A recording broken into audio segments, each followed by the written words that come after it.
ikaze kuri channel yacu. Mbanje kubasuhuza. Iyi ni Maxwisdom TV. Tubagezaho amakuru ajyanye n'ubuzima bwanyu. Mu byo mwakora mugahangana n'indwara zitandukanye. Ariko nanone bantu banjye narabibabwiye, update na breaking news. Amakuru agezweho tuba tuhabaye.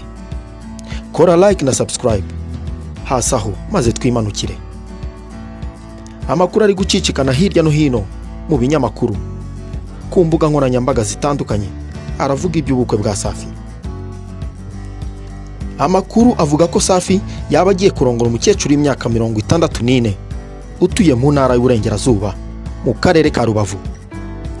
Abantu bakomeje kwibaza, bavuga ibintu byinshi bitandukanye.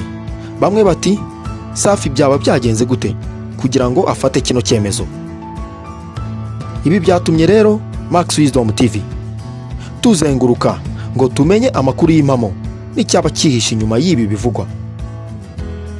Ese Safi nyuma yo kutumvikana ndetse no gutandukana n'uwahoze ari umugore we baherutse kurushinga, yaba abonye uwamuhoza amarira? Amakuru dukesha Inyarwanda avuga iby'umusore w'umuhanzi witwa Safi Tech, ufite indirimbo zirimo iyitwa I Got You, Ibanga n'izindi nyinshi yiteguye gushyira hanze. Uyu musore akaba atuye mu ntara y'Uburengerazuba mu karere ka Rubavu, umurenge wa Nyamyumba, akagari ni Munanira.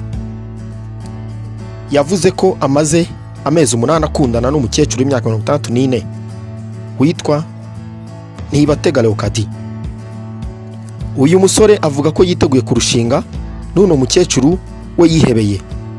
Mu magambo y'umusore agira ati, iyo urukundo ruje rukagutegeka gukunda umuntu, uramukunda, turateganya kuzabana, ngiye mwita hani, murutisha abandi bakobwa kuko ari inyangamugayo, akaba yitonda kandi azi guca bugufi. Ngayo nguko rero ibya Safi Tech nuko. Kora like na subscribe.